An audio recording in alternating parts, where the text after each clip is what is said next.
जी, अस्सलाम वालेकुम। दूसरे हिस्से में हाँ, खुशामदीद। वालेकुम अस्सलाम। और पहले हिस्से में जहाँ आपने बात ख़त्म की थी कि एक अच्छे डॉक्टर को मस्जिद से जुड़ा रहना चाहिए, और ये मेरे इल्म में है कि बहुत सारे डॉक्टर जो हैं, वो बेपनाह मज़हबी होते हैं, और बल्कि अगर आपको भी शायद मुझसे इत्तेफ़ाक करेंगे कि बहुत अच्छे-अच्छे कार्डियक स्पेशलिस्ट हैं, हुँ, वो हमेशा बड़े दीन से जुड़े रहते हैं, तबलीगी जमात के रहते हैं। डॉक्टर समद वगैरह को आप जानते होंगे अच्छी तरीके से ही है, तकरीबन हर शोबे में। हर शोबे में। हुँ। क्या वजह है ये? डॉक्टरों के अंदर इतना मज़हबी रुझान क्यों है? ये तो मौलवी मदरसे वाले लोगों का काम था। असल बड़े करीब से मौत को देखते हैं। दूसरी बात उफ़! है कि लोगों की जब मदद उफ़! करते हैं तो बहरहाल उनकी दुआएँ होती हैं। हाँ। ऐसे बेशुमार वाक़यात हैं। और इसमें ज़रूरी नहीं कि वो भी ज़ाहिरी तौर पे बाहर से भी कोई ऐसा नज़र आ रहा हो कि मौलवी है या कुछ है। उमूमी तौर पे जो डॉक्टर्स हैं, वो खैर-ख़ाही का जज़्बा रखते हैं। ये तो इसकी लोगों को वजह से मालूम उन्होंने होना चाहिए। बिल्कुल ये रखते हैं। लोगों को मालूम चाहिए कि ये बड़ी हक़ीक़त है, और हम लोग हुँ, पता नहीं क्या-क्या चीज़ें कहते हैं। सर। और मेरी एक डॉक्टर से मुलाकात हुई, हमारे फैमिली डॉक्टर हैं वो, और बहुत अच्छे हैं। हुँ, तो उनसे मैंने कहा, एक दफ़ा रिक्वेस्ट की कि आपका जो है हेपेटाइटिस के मरीज़ काफ़ी आते हैं, इलाज काफ़ी महँगा होता है। हुँ, तो मेरे कुछ जानने वाले हैं, हुँ। जो इस सब चीज़ों के मौके की तलाश में रहते हैं। माशाअल्लाह, तो बिल्कुल है। आप ये फ़ोन नंबर ले लीजिए, कभी ऐसा कोई पेशेंट अगर आप पास आए, बता दीजिए, हाँ, तो आप बिल्कुल। बता दीजिए, मैं राब्ता करा दूँगा और सारा खर्चा उठा लेंगे। उनका पता है क्या जवाब था? हुँ, कहने लगे, अभी हुँ, तो अल्हम्दुलिल्लाह मैं अपनी जेब से सारा कर लेता हूँ, हुँ। और उसके बाद भी अगर कोई ज़रूरत पड़ती है तो करीबी ऐसे और रिश्ता ऐसे हैं कि हो जाता है हमारा ये। बिल्कुल है। तो मैंने देखा है कि डॉक्टरों में बड़ा खैर-ख्वाही का जज़्बा भी होता है, जी, जी, बिल्कुल और होता आज है। आपको बुलाने का जो बड़ा बुनियादी मकसद था, जी, जी। बाकी तो बातें साथ-साथ में होती रहेंगी, हुँ, कि हम याद ताज़ा करें आपके एक शागिर्द की, हुँ, जो बहुत अच्छा आपका शागिर्द था, हुँ, और आप ही के शोबे का था, बिल्कुल। और हाल ही में उसकी शहादत हो गई गुलिस्तान के अंदर। ज़रा जी। पहले उसकी यादें ताज़ा कर लें, फिर आगे बढ़ते हैं सेगमेंट को। जी, मेहरुल्लाह तरीन बहुत ही मेहरुल्लाह तरीन। जी। तरीन तरीन उससे क्वेटा के रहने वाले और मेरे पास भी उन्होंने ट्रेनिंग की, लेकिन ज़्यादा ट्रेनिंग वैसे ख़ैर उन्होंने इस्लामाबाद में की। तो क्वेटा में अभी ट्रेनिंग हमारी शुरू नहीं हुई है और बल्कि हमें इनसे बहुत ज़्यादा उम्मीदें थी कि ये पहले उस्ताद होते हैं वहाँ पे कॉलेज ऑफ फिजिशियन सर्जन के। तो अल्लाह ने इनको शहादत दे दी। अब हमारे पास ऐसा कोई आदमी हमारे शोबे में नहीं है रेडिएशन ऑन्कोलॉजी में, लेकिन अल्लाह ने चाहा तो आएँगे आहिस्ता-आहिस्ता। लेकिन अभी फ़िलहाल वो हमारी बड़ा इनके ऊपर नज़र थी इस शागिर्द पे, वो बड़ा अहम था और इन्होंने अपने बलबूते पे पढ़ना देखा दूसरे शहर जाके और अपने शौक से पढ़ना, बहुत कम लोग और पढ़ते हैं। बलूच बच्चा। जी, बिल्कुल भाई, बलूचिस्तान के ख़ास बिल्कुल रहने वाले तरीन उनके यहाँ तो जी, जी, ये बिल्कुल। ये तो फैमिली है अच्छी खुशहाल फ़ैमिली है, तरीन बहुत फ़ैमिली ज़्यादा तो। हाँ, जी, तो जी। उनको ज़रूरत भी नहीं थी ये सब करने की। अच्छा, लेकिन आप देखें और फिर जज़्बा-ए प्रैक्टिस खिदमत था। खिदमत था, 3 छोटे बच्चे हैं और एक इतना कैसे अहम शहादत हुई उसकी? वो एक तरह से आप कह सकते हैं बाईस्टैंडर कि वो जो पुलिस की जो गाड़ी थी वो उनका निशाना था। ये वीडियो मौजूद है, मेरे ख़्याल है आपसे मैं शेयर हुँ। और ये पीछे थे बाज़ार में बिल्कुल करीब क्योंकि मोटरसाइकिल में उन्होंने बम रखा था। जब मोटरसाइकिल में वो बम उड़ा है उन्होंने रिमोट से, पुलिस की गाड़ी तो जा रही थी वहाँ से, उसको उन्होंने टारगेट किया, लेकिन ये इस साइड पे थे बाज़ार की तरफ। तरीके से एक बलोच बच्चे का, बहुत जो अहम बलोचों की बड़ी खिदमत कर सकता था, जी, जी। जो बड़ा नाम पैदा कर सकता था, शहादत हो गई। कितने ज़ुल्म की बात है ये। बिल्कुल और ये पूरी हमारे जो डॉक्टर्स हैं वो सब सदमे में हैं। और हमने उनके नाम पे वहाँ का जो कैंसर वार्ड है उसका नाम मेहरुल्लाह तरीन वार्ड फौरन नोटिफ़िकेशन निकाला विदिन 1, 2, 3 दिन के अंदर, उसका नाम रखा है जो बिल्कुल मिलना चाहिए उनको ये एज़ाज़ और भी बल्कि इससे ज़्यादा भी मिलने चाहिए।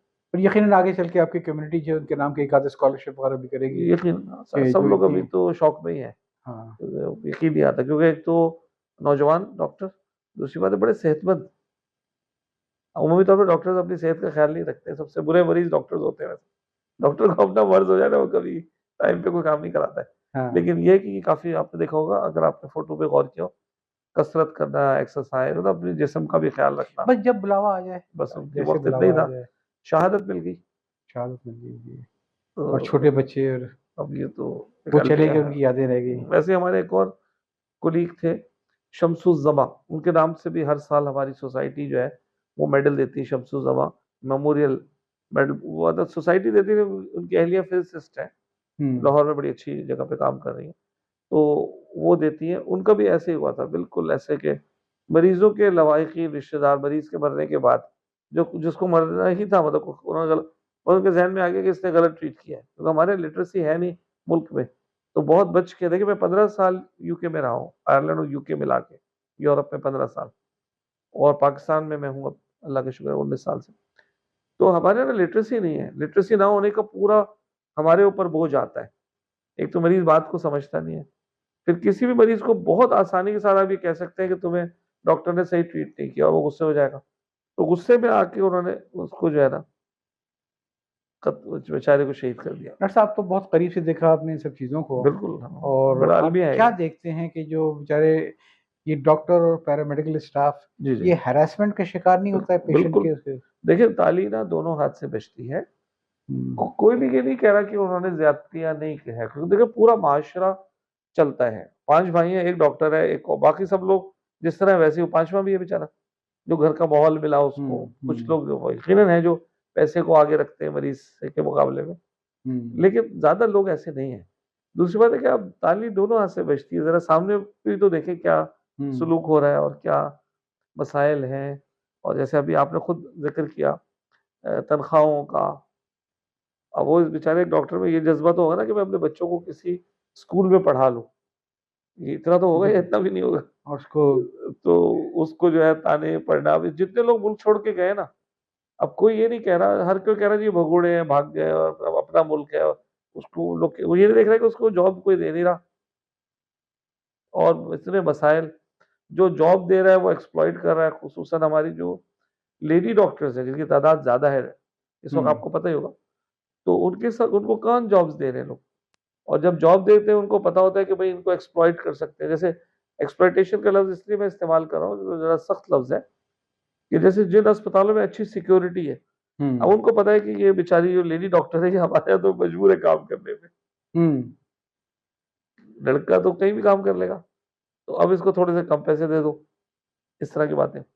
और ओवरऑल अगर आप गौर फरमाएँ तो माशरे ने भी जो है ना दोनों का कसूर है, दोनों हुँ, डॉक्टर्स ने बेशु कोई अगर ये कहता है कि जी डॉक्टर्स ने ज़्यादती नहीं की है मरीज़ों के साथ, वो झूठ बोलता है, बिल्कुल की है। मैं खुद एडमिट करता हूँ। लेकिन एट द सेम टाइम आप देखिए कि माशरे ने भी उनको कितनी क्या किया उनके साथ।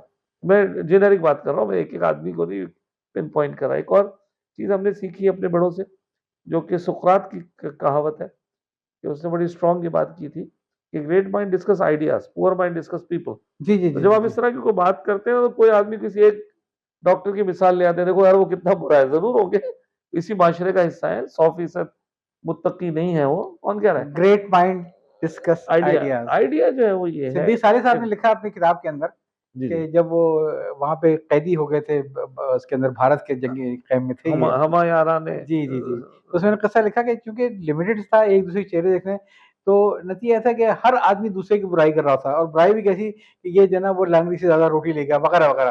तो कहने लगे मैंने तंग आके हाँ, अपने जो मेरा जो खोली थी यहाँ पे जो बेड था, उसके ऊपर लिख के लगा दिया था कि अज़ीम लोग नज़रियात पे बात करते हैं, औसत लोग वाक़यात पे बात करते हैं और पस्त लोग शख़्सियात की बात करते हैं। कहने लगे उसमें मुझे बड़ा फ़ायदा हुआ। सुकरात का कहने लगे उस मक़ूले को लिखने का मुझे बड़ा फ़ायदा हुआ कि उसके बाद भी मेरे पास लोग आते थे बड़ी एक्साइटमेंट और बड़े जोश के आलम में, वो पढ़ते थे, कुछ देर ख़ामोश रहते थे, फिर कहते थे कि प्रोफ़ेसर अहमद नदीम अब्बासी के बारे में आपका क्या नज़रिया है? बोलना उसी के बारे में। अच्छा बिल्कुल आपने ख़ैर, सही कहा। जी। तो उससे अगर हट के सोचें, तो अल्लाह का शुक्र और एहसान है क्योंकि हम लोगों के अंदर एक बहुत बड़ी स्ट्रेंथ है। ये न्यूयॉर्क के अंदर मेरा ना लीडरशिप पढ़ाने का एक्सपीरियंस भी है और मेरा पैशन भी है। तो उसमें एक साहब से मुलाकात हुई थी न्यूयॉर्क के, गोल्फ स्टोन करके वो उनकी है कंपनी। तो उन्होंने कहा कि आप जो पाकिस्तानी हैं, आप लोगों को तो अपनी स्ट्रेंथ तक नहीं पता। अच्छा। हाँ, तो मैंने कहा मतलब क्या स्ट्रेंथ है? मतलब हम तो यही सुनते हैं कि भई आवे का आवा बिगड़ा हुआ है, हर आदमी चोर है। हुँ, मैंने कहा नहीं, आपकी जो स्ट्रेंथ है वो फिलैंथ्रोपी है, हुँ, वॉलंटियरिज़्म।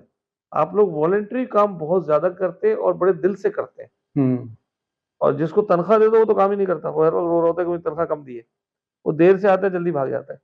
लेकिन अगर आप बगैर तनख्वाह के किसी से काम लेंगे, वो आप ही तो के वो अपनी जान दे देगा आपके लिए। वो आप ही की फ़ील्ड के हैं, डॉक्टर फ़ैयाज़ आलम साहब ये। जी, जी, बिल्कुल, तो बिल्कुल। हाँ, जानते हैं ना आप उनको? उनका एक जुमला बड़ा दिलचस्प है जो मुझे बड़ा पसंद आया। जी, जी, कहेंगे हमारे मुल्क में जी।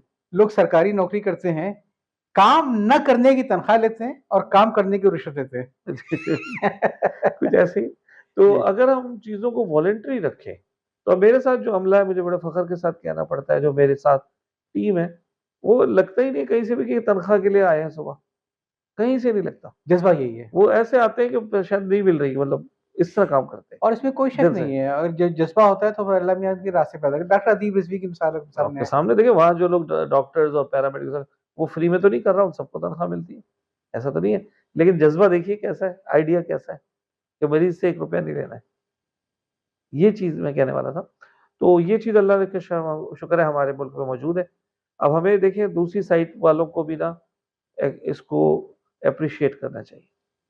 बस मैं थोड़ा-सा ये ज़रूर गिला करूँगा कि हर प्रोफ़ेशन के अंदर जी, बिल्कुल, हाँ। सीनियर प्रोफ़ेशनल जो है, वो जूनियर प्रोफ़ेशनल का जो लोग आ रहे होते जी, हैं जी, जी। अ, उसका शायद हुँ। इस्तेहसाल का लफ्ज़ तो बड़ा गलत होगा, लेकिन इनको अपने बराबर नहीं समझता है। तो मैं देख रहा था कि चार्टर्ड अकाउंटेंसी के अंदर जब लड़के शुरू में हुँ। आते हैं, जी, जी। तो उनसे 12-18 घंटे ड्यूटी ली जाती है, पैसे बहुत ही नॉमिनल दिए जाते हैं। हुँ। मेरा अपना प्रोफ़ेशन लॉ का, सीनियर लॉयर जब रखते हैं किसी जूनियर लॉयर को अपने पास ही है, तो पैसा देना तो बड़ी दूर की बात है, वो कहते हैं ज़रा क्लाइंट से पैसे पकड़ लेना और थोड़ी-सी स्टेशनरी और चाय का सामान लेते आना उसमें से ये। डॉक्टरों की हाल है। तो ये फिर एक मुआशरे का एक हिस्सा तो है और क्या वजह है मुझे नहीं मालूम ये। इसमें इस्लाह तलब ये इस्लाह बहुत तलब अहम है है। और फ़िलैंथ्रोपी वगैरह अपनी जगह पे है, लेकिन फ़िलैंथ्रोपी घर से शुरू होती है। हुँ। सीनियर डॉक्टरों को, सीनियर लॉयर्स को, सीनियर चार्टर्ड अकाउंटेंट को ये ज़रूर सोचना चाहिए बिल्कुल। कि आप इनको दिल का गनी कर दें। जी, बिल्कुल। आप घंटे के हिसाब से हज़ारों और लाखों रुपए की फ़ीस ले रहे हैं, इसको जब 25,000 रुपए महीना के दे रहे हैं, हुँ। This is not fair. हुँ। आपने अभी बात की डॉक्टरों के प्रोफ़ेशन के बारे में, जी, जी। तो हमारे ये और कहा कि हमारे बड़ी तादाद जो है ख़वातीन डॉक्टर्स की है। ये भी आपको मालूम है कि ख़वातीन डॉक्टर जो हैं वो भी काफ़ी हैरेसमेंट का शिकार होती है, ख़ुसूसन अगर कोई डिलीवरी केसेज़ अगर ख़राब हो जाएँ। मेरे साथ भी इस बात पे यकीन रखता है कि एक तो ये जो कॉर्पोरेट इदारों में जो मेडिकल फैसिलिटी मौजूद है उसकी वज़ह से और इन सब चीज़ों से पाकिस्तान के अंदर लेट्स से कि सिज़ेरियन केसेज़ का रेट बहुत बढ़ गया बिल्कुल। और लेडी डॉक्टर इंतज़ार नहीं करती हैं। अच्छा फिर मुझे उसपे कॉन्फ्लिक्ट ऑफ इंटरेस्ट भी हमेशा लगा करता था और वो ये कि चूँकि नॉर्मल डिलीवरी की तो ₹6000 और अगर सिज़ेरियन करते तो ₹25,000 इसलिए जो है ना वो चीड़ा-फाड़ी करती हैं। मुझे डॉक्टर शेरशाह ने बड़ी दिलचस्प बात बताई थी। जी, जी। उनका कि पहली बात तो ये है कि ग़ालिबन मुझे सही फ़िगर याद नहीं है कि 80% डिलीवरीज़ रात में होती हैं हुँ। और 20% करीब दिन में होती हैं। कहने का एक तो ये चीज़ ध्यान में रखिएगा आप ये। हुँ। और दूसरी बात ये है कि बहरहाल लेडी डॉक्टर जो हैं वो इस मुआशरे का हिस्सा है। तो ये भी एक फैक्ट है कि वो कब तक और कितना और कैसे-कैसे बर्दाश्त करेंगी। तो बाद लेडी डॉक्टर ऐसा करती हैं कि उन केसेज़ में भी वो सीज़ेरियन कर देती हैं, अपने टाइम को बचाने के लिए जिसमें हुँ। नॉर्मल डिलीवरीज़ होती है। तो ये सारे हक़ाइक़ तो हैं, हमें देखना पड़ेगा इसका। जी, जी। आपने मुझे बड़ी खुशी हुई कि जिस अंदाज़ से आप इसको ले रहे हैं ना, कि एक एजुकेटेड आदमी जो होता है पढ़ा-लिखा उसमें और गैर पढ़े-लिखे में यही फ़र्क होता है। मैं 2 दफ़ा बांग्लादेश गया पढ़ाने के लिए हुँ। और ज़ाहिर है शुरू में तो बड़ा जो खलीज सी फ़ील हुई, फिर मैंने जब दोस्ती लगाई उनके साथ, पढ़ाने गया था मैं दोनों दफ़ा। तो ऐसी दोस्ती हो गई कि आज बल्कि कल भी उनका वो आया हुआ था। बहुत ही भाइयों की तरह दोस्ती हो गई और उसमें सिर्फ़ इस मेरे इसी जुमले में हुई थी कि वो मुझसे कहलवाना चाह रहे थे कि भई आपने बड़ा ज़ुल्म किया ना। तो मैंने कहा भई मैं तो ख़ैर मैंने ना ज़ुल्म किया ना नहीं ज़ुल्म किया, मुझे सिर्फ़ इतना पता है कि एक एजुकेटेड जो आदमी होता है उसमें और जो गैर पढ़ा-लिखा में सिर्फ़ एक फ़र्क है। जो गैर पढ़ा-लिखा होता है, जिसने जाहिल कह लें, जिसका शऊर नहीं है, स्कूल से इन चीज़ों का कोई ताल्लुक नहीं, शऊर की बात हो रही है। तो उसको अगर आप कहेंगे भई वो चील उड़ी है, फ़ौरन भागो, देर बिल्कुल नहीं करना कि वो तुम्हारा कान लेके चली गई है, तो भागना शुरू कर देगा। पढ़ा-लिखा आदमी पहले चेक करेगा कान को, कहेगा नहीं मेरा कान नहीं है, मैं ठीक हूँ। तो मैंने कहा कि आपने जो ये कितनी सारी बातें मुझसे की हैं, मुझे नहीं पता शायद सही होंगी। क्या आपने दूसरी साइड का जो है ओपिनियन सुना? वो सुन के फिर आप एक राय कायम करें। तो मुझे कहने लगा आप बता दें। मैंने कहा मैं तो नहीं बताऊँगा क्योंकि मैं तो बायस्ड हूँ। हुँ। मैं मुझे क्यों आप एक थर्ड पार्टी तो आप हैरान हो गए कि मैंने जाने से पहले काफ़ी पढ़ी हिस्ट्री, तो मुझे पता है फेस करना होगा ना। तो विकिपीडिया बड़ा इसमें न्यूट्रल रहा है। उसमें उन्होंने सारा बताया। तो इस पॉइंट को मैं क्यों आपसे कह रहा था कि मुझे खुशी है कि आप ना इस साइड से भी देख रहे हैं कि एक लेडी डॉक्टर मैटरनिटी होम चला रही है, उसको कोई हेल्प नहीं है। एनेस्थीसिया की भी बहुत थोड़ी-सी हेल्प अवेलेबल है। अगर वहीं पे कॉम्प्लिकेशन होती तो कहाँ डील करें, किस अस्पताल लेके जाएँगे मरीज़ को? तो मैं जी। उसको कवर नहीं कर रहा, लेकिन हुँ। थोड़ा-सा हमें ना किसी भी मसले को डिस्कस करते हुए ग्लोबली उसको both side of the coin को भी देखना चाहिए। बिल्कुल सही बात है। कि तो मुझे खुशी हो रही है कि आज पहली दफ़ा थोड़ा-सा ये सुनने को मिल रहा है कि भाई अच्छा नहीं साहब इनको मैं भी तो बताऊँ कि देखें। मैं जो जिस चीज़ पे यकीन रखता हूँ और अपने बहुत सारे दोस्तों को देखने के बाद हुँ। कि इल्म का ताल्लुक डिग्री से नहीं है, नहीं, बिल्कुल भी ठीक नहीं। है? हुँ, और बात तो सही। मुझे जो मैं जिस नतीजे पे पहुँचा जिस जो मुझे लाइफ़ की चीज़ बड़ी पसंद आई कि इल्म में और जहालत में एक बुनियादी फ़र्क है। जी, जी। इल्म हुँ, ये है कि मुझे क्या नहीं आता है जो मुझे सीखना है। हुँ, और जहालत ये है कि दूसरों को क्या नहीं आता जो भी उन पे थोपनी है। और इस मर्ज का जो है ना बहुत पढ़े लिखे लोग भी शिकार होते हैं कि वो अपने नजरियात को जबरदस्ती ठूसते हैं, दूसरों को गलत साबित करते हैं। लेकिन अगर हम दूसरों की जूतों में जाके देख लें अगर ये, तो हमें लाइफ बिल्कुल एक डिफरेंट नजर आएगी। मुझे कुछ और नजर आ रहा है, आपको कुछ और नजर आ रहा है। तो ये है एक बड़ा इल्म का जहालत का फर्क। और दूसरा बड़ा मसला एक डॉक्टर साहब ये भी हो गया दौर में कि हम लोगों ने पढ़ना बहुत कम कर दिया है। जी जी, ये भी ठीक है, और पढ़ने में अपने फिल्टर्स को अप्लाई करते हैं। पढ़ना क्या, जो टीवी शोज के हम लोग आदी हैं, न्यूज शो के हम लोग आदी हैं, उसी हामिद मीर को और उसी सबको सुनेंगे, तरसैन को, और अपने अपने मतलब अखज कर लेंगे। फिल्टर लगे हुए ना बाकी सब चीजों की। और मैं सिंपल ये समझता हूँ कि जो आदमी पढ़ नहीं सकता वो लिख नहीं सकता, बगैर पढ़े कैसे लिखेगा? और जो आदमी अगर पढ़ नहीं सकता, लिख नहीं सकता, तो मैं उसको पढ़ा लिखा कैसे समझो? तो बड़ी जरूरी चीज है कि हम लोग पढ़ा करें, ओपन माइंड होकर पढ़ा करें, और ये सोचा करें कि यार हमसे भी गलती हो सकती है, दूसरे की भी बात होंगे, दूसरे के नजरिया से देखा जाए तो काफी मेरे ख्याल जहनों में कुशादगी आ सकती है। तो चले हम बात कर रहे थे आपके तिब्बी जबानी से बात की, और ये मुझे बड़ा दुख होता है जब मैं देखता हूँ कि टिकटॉक पे और फेसबुक पे कोई खुदा न खास्ता कैजुअल्टी हो गई तो पूरे जो लवाहिकीन होते हैं वो बिल्कुल एक अजीब गरीब अंदाज में सारा घेर के स्टाफ को हरास कर रहे हैं। आपको दुख होता है इस पे? बिल्कुल, बहुत ज्यादा। और उसमें फिजिकल भी देखिए, मैं क्योंकि कैंसर का डॉक्टर हूँ, अभी कल परसों कोई मरीज आया तो मैंने उससे पूछा तो 6,000 रुपए महीने का सिर्फ वो गुटखा खाता था। अब 6,000 में किसी का चूल्हा जल सकता है? ये मसला है। तो अब ये कौन कर रहा है? आदमी, गरीब आदमी, गरीब तरीन ये आदमी। बहुत बड़ा मसला है। अब उससे कैंसर हुआ, अब कैंसर के इलाज के पैसे नहीं है। अब देख रहे हैं, खुद खरीदा हुआ कैंसर था ना ये तो। हाँ। तो जेब से खरीदा, गरीब आदमी खरीद रहा है। और उसी के मोहल्ले में किसी को 6,000 मिल जाते तो किसी घर में शायद बच्चों को दूध मिल उसी जाता। के अपने घर में ये भी हो सकता है। मेल न्यूट्रिशन क्यों है बच्चों को? आपको, मैं इस एरिया में है। चूंकि मैंने काम किया है खासा, और जी इस जी। जमाने में अब तो खैर कम हो गया है, तो मुझे बड़ा दुख होता है कि इन लोगों का जो गुटखे का जो है बाकायदा कैश एंड डिलीवरी सर्विस है, गोटो गोटो में जाके हर किसी के गुटके मावे सप्लाई करते हैं। जी और जी, ये ऐसे लोग है। ये ना फल खा सकते हैं, इनके मुंह के टिश्यू सारे खराब हो गए हैं, बिल्कुल और सिर्फ अपनी मौत खरीदते हैं। मैमन अस्पताल को मुझे बड़ा पसंद आया कि वो इस किस्म के जो मरीज होते हैं, हालांकि उनका एक सेटअप पूरा अलग है, और जो उन पेशेंट्स को जो अफोर्ड नहीं कर सकते हैं, उनका अपना ट्रस्ट है, उनके पैसे दवा एक अलग सेटअप पूरा। लेकिन उसे कुछ असूल रखे हुए हैं, एडिक्शन वाले को नहीं। एडिक्शन वाले को नहीं करते भाई, आपका खुद करता रहा इलाज नहीं इससे। हमारा तो कसूर नहीं है ना। हाँ। ये बिल्कुल आपने सही कहा। तो इस तरह तरह से चीजों को देखा जाए तो इस्लाह तलब है, लेकिन जो कुरान पाक कहता है, ला तक़नतू मिन रहमतिल्लाह, अल्लाह की रहमत से कभी मायूस ना हो। तो हाँ। हम मायूस नहीं है बिल्कुल भी, हम उसी में से रास्ता निकालते हैं। और इसी तरह जो हमारे अब जूनियर डॉक्टर्स आ मैं रहे हैं इसको ना, एक इनमें बड़ा जज्बा है। मैं इसको एक चीज जरूर कहूंगा, आपने कहा ना कि रहमत से मायूस नहीं होना चाहिए, मैं तो एक और स्टेप आगे जाके कहूंगा, और वो ये कि जो अल्लाह ताला ने जैसे लिखा है हमारे लिए वही बेहतर है। जो हमें अपने लिए नाकामी नजर आती है, वो अल्लाह की ज़ात जानती है कि नाकामी में हमारी कामयाबी थी कि नाकामी थी है। ऐसे ही। तो मुझे बहुत अच्छी बात पसंद आई हमारे बैंक इस्लामी के जो बानी थे, फाउंडर थे, जी जी। हसन मुग्रामी साहब, वो यहाँ तशरीफ लाए थे इत्तेफाक से इंटरव्यू देने के लिए। उन्होंने एक जुमला मुझसे कहा था कि कोशिश करना हमारा काम है, नताइज के हम मुकल्लिफ नहीं है। बिल्कुल, मैं भी तो ये बात है, इसको हमें देखना चाहिए इसको। तो ये बड़ा अच्छा हो रहा है कि आज बहुत अहम मुज़ाकरा चल रहा है। मुझे भी बड़ा आपसे सीखने को मिल रहा है कि हम आज के बाद ज़रा सा ना ये तिब वाले शोबे में एक तो खुद कुछ ना कुछ कंट्रीब्यूट करें, लोगों की जी मदद बिल्कुल। करें, मरीजों की, लोग कर रहे हैं माशाल्लाह। जी जी। और साथ ही साथ जो लोग तिब से वाबस्ता हैं, अपने बच्चों को देखें, आज कोई एडमिशन रुक तो नहीं गया ना, आज भी बच्चों को लोग डॉक्टरी में करा रहे हैं। उनका भी जज़्बा शुरू से ये बना है कि बेटा तुम जो है मुख्तलिफ हो। एक डॉक्टर साहब, मैं आपको एक बड़ी अजीब सी बात बताऊँ, हमारे यहाँ कोई बड़े थीम से बने हुए हैं, जी जी। और वो ये कि शायद इलाज वही अच्छा होता है जो कोई बड़ा डॉक्टर करता है, जिसकी लंबी फीस होती है। मुझे याद है अब तक कि किसी ने मुझसे राब्ता कायम किया था कि मुझे किसी अच्छे स्किन स्पेशलिस्ट का पता बता दें। तो मेरी फील्ड तो नहीं थी, लेकिन मैंने पता करके बता दिया उनको। अच्छा, उनके यहाँ पैसे उनके इदारे से मिलते थे, तो उन्होंने पूछा फीस कितनी है उसकी, तो मैंने कहा 1200 पर विजिट के। तो खासे मायूस हुए वो, कह रहे नहीं, एक डॉक्टर को मैं जानता हूँ उसकी 2000 रुपये फीस है। वो अच्छा होगा। तो ये म्यार हमारे यहाँ है। जी, और जी। आपके शोबे से रिलेटेड, जी, जी। आपने नाम सुना है डॉक्टर शरीयतुल्लाह साहब का? वो हमारे नाज़िमाबाद वाले ना? जी जी जी हाँ, जी बड़े जी। पुराने आदमी वो तो। क्या चीज थे वो। बिल्कुल, हाँ। अच्छा, उनके मैं इलाज करवाता रहा हूँ मैं ये। उनकी सबसे ख़ास बात जो आज के आपके हवाले से काफ़ी डॉक्टर लोग भी जानते होंगे जी, कि जी। उनका अपना एक गोलीमार के करीब एक बड़ा हॉस्पिटल भी था, बिल्कुल था जहाँ वो बैठते थे, और ठीक घर है? इनका यहाँ पे था, घर इनका GSM यहाँ के पे था, पास। यहाँ भी इन्होंने प्रैक्टिस स्टार्ट कर दी थी ये। जो मुझे उनकी अदा पसंद आई, वो ये थी कि उनकी अपनी फीस मार्केट बेस थी, जो ज़माने के लिहाज़ से 300-400 रुपए जो भी फीस थी। दूसरे डॉक्टर को दिखाओगे तो उसकी वहीं पे कोई 25 से 50 से 60 रुपए की फीस ही है।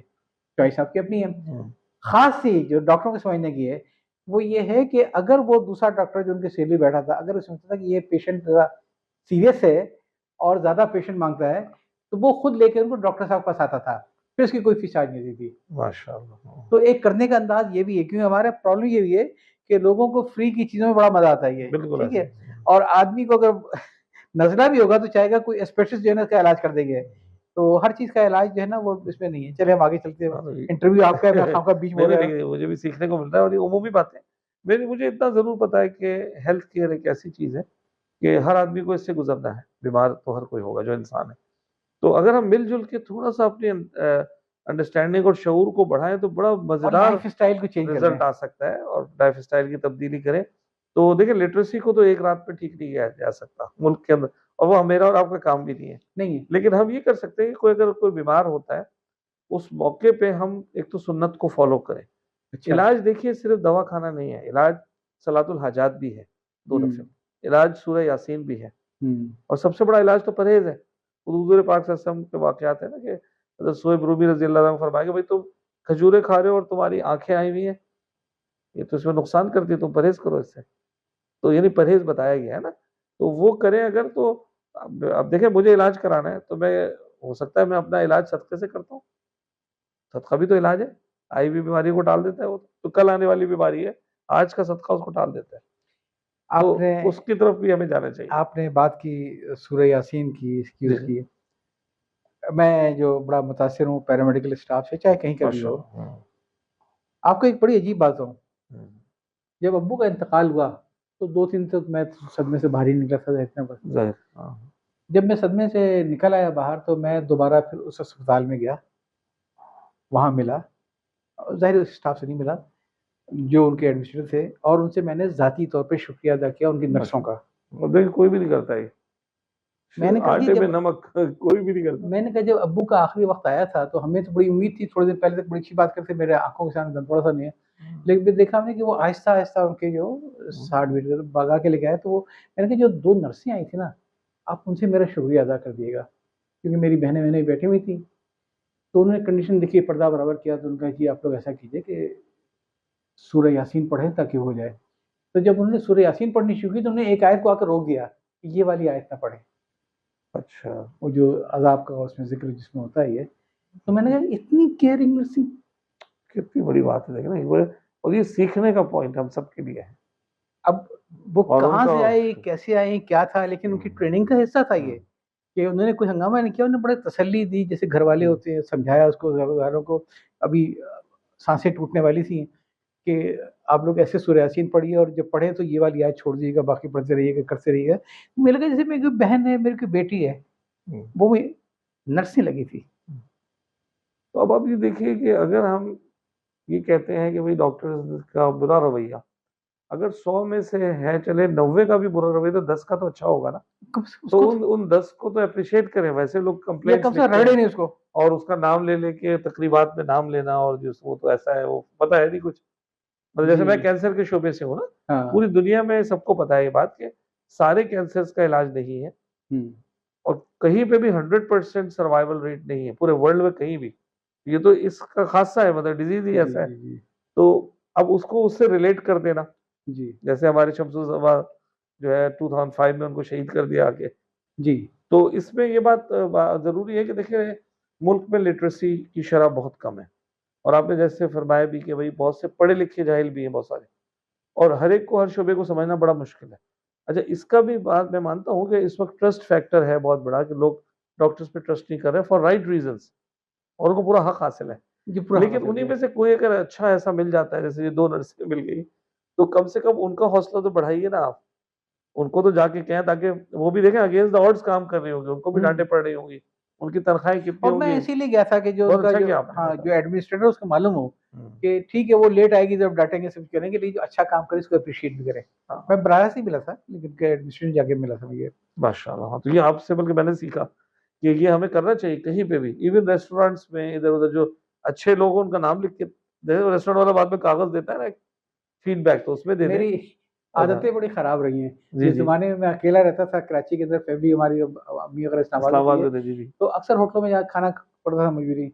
आप यकीन करेंगे कि जिस दिन मुझे कोई अच्छा खाना मिलता था खाने को, तो मैं काउंटर पे जाके कहता कि बावर्ची को शुक्रिया अदा करना, इससे बड़ा अच्छा खाना पकाया था। सुभान अल्लाह! तो बड़ी ये सीखने की बात है कि यार। वो दिल से उसको एक आदमी ने अगर काम किया है, अच्छा किया है, तो हुँ, उसको तो करो। ये थोड़ी कि हमेशा उसके नखरे निकालोगे। तो मैंने हमेशा ये मेरी आदत रही है कि हुँ, मैंने तो होटल के हुँ। बावर्चियों को भी शुक्रिया भिजवाया जब उन्हें उनके हाथ का खाना मुझे पसंद आया ये। माश खैर, तो बातें हो रही थी पैरामेडिकल स्टाफ की, कुछ आपने कहा ये था कि बड़े से बड़ा अस्पताल जो मशहूर और मारूफ अगर अस्पताल है वो, हुँ, और हुँ। उसके बाद जो नंबर 2, नंबर 3, नंबर 4 के इक्वल अस्पताल है, उनमें जो बड़ा फ़र्क है उनके पैरामेडिकल स्टाफ बिल्कुल, का है। ज़रा वो सा बताइए आप मुझे? देखिए ये एक टीम वर्क होता है, मैं एक मिसाल देता हूँ। सर्जन है, उसने एक ही ट्रेनिंग की हुई है, चाहे बाहर से की हो, चाहे पाकिस्तान से की हो, और वो ऑपरेट करेगा अपनी पूरी मेहनत के साथ, लेकिन उसको घर भी तो जाना है ना, ऑपरेशन मुकम्मल करके वो वहाँ सोएगा तो नहीं ना। अब हुँ। किसके रहम-ओ-करम पे है मरीज़? ये नर्सिंग स्टाफ के। तो फ़र्क पड़ा ना? और उसको यूँ भी टाइम पे दवा नहीं मिलेगी, जी। इन्फेक्शन होगा, उसमें बेचारे डॉक्टर का कोई कसूर नहीं है, वही सर्जन है। लेकिन अगर वो किसी ऐसे सेटअप में है कि जहाँ टीम है, तो 90% जो मरीज़, जैसे आपको मैं एग्ज़ाम्पल देता हूँ, बेड सोर। अब बेड सोर एक नर्सिंग इश्यू है। हुँ। उसका मरीज़ को मर्ज़ क्या था, क्या नहीं था, डायग्नोसिस क्या थी, इससे कोई दूर का भी ताल्लुक नहीं। एक आदमी जो बेड रिडन है, उसको हर दुनिया का इंसान को बेड सोर हो सकता है जब तक नर्सिंग को प्रॉपर ना किया जाए। हुँ। तो ऐसी अल्हम्दुलिल्लाह मिसालें हैं कि लोग बेड्स पे जो है 2-2 ढाई-ढाई साल से हैं और कोई बेड सोर नहीं है। और ऐसी मिसालें भी हैं कि बेचारा एक आम ऑपरेशन करने 2 दिन के लिए गया, 3 दिन बेड सोर हो गया उसमें। मतलब लोगों को तो लोगों ये को है ना, उनके ओहदे और उनके समाजी मर्तबे के बजाय उनकी उनकी खिदमत से देखना खिदमत चाहिए, से, बिल्कुल ऐसा। कि वो हाँ। क्या हैं और और कैसे तिब हैं। के शोबे में ये बहुत अहम है, मतलब और शोबों में भी अहम है, मैं ये नहीं कह रहा। लेकिन ये तो देखें ना कि मेरी वालिदा है, मेरे वालिद, कोई भी 24 घंटे किसी अस्पताल में दाखिल है और हमारा सारा फ़ोकस डॉक्टर पे है जो 10 मिनट के लिए आता है, हुँ। कि वो अच्छा है या बुरा है। पूछते फिर रहे हैं, जैसे आपने कहा ना वो कितनी फीस फ़ीस कितनी ले है? रहा है, कहाँ रह जाए, भई उसको आप उसके हाल पे छोड़ दें। असल जो ये है 24 आवर, वो ज़्यादा इम्पोर्टेंट है या 10 मिनट इम्पोर्टेंट है? सही बात है। तो वो इसलिए हमारा हमेशा से इस पे ज़ोर रहा है कि हर एक को एप्रिशिएट भी करें और उनको ऊपर लाएँ और उनके लिए भी फाइट करें। उनके लिए भी फाइट करें। हाँ, हमारे ज़िम्मे है ये। और मैं ये समझता हूँ कि और आपने बहैसियत एक इदारे के, अपने शोबे के अल्हम्दुलिल्लाह, सरबराह के, हमेशा से, आपने हाँ, हमेशा फाइट की अपने पैरामिलिट्री स्टाफ के लिए। सही हमेशा में। पैरावाइज, हाँ। जैसे जी। मेरा जो शोबा है ना, उसमें मेडिकल फिज़िक्स का बहुत बड़ा रोल है। ये जो हुँ। हम प्लानिंग करते हैं ना प्रिसिज़न के ऊपर, रेडिएशन की, कैंसर के पेशेंट्स के लिए, उसमें उनका बहुत बड़ा रोल है और वो कहीं पे भी हाइलाइट नहीं हो रहा है। तो उसको हमने माशाअल्लाह किया पाकिस्तान में। उनको फिर ऊपर भी लेकर आए, उनके लिए फाइट्स करते रहे। फिर टेक्नोलॉजिस्ट होते हैं जो ट्रीट करते हैं, वही मरीज़ से करीब तरीन होते हैं। डॉक्टर हुँ। तो अपने ऑफ़िस में बैठा होगा, एक क्लिनिक कर रहा होगा। तो हमने उनके लिए किया अल्हम्दुलिल्लाह और चलिए करेंगे। इसको मेरे और ख़्याल ये है कोई एहसान नहीं किया, हाँ। टीम के मेंबर हैं, उनको करना चाहिए था। दूसरी किस्त को हम यहीं पे रोकते हैं। ज़रूर बाकी इंशाल्लाह। बातें इंशाल्लाह फिर तीसरी किस्त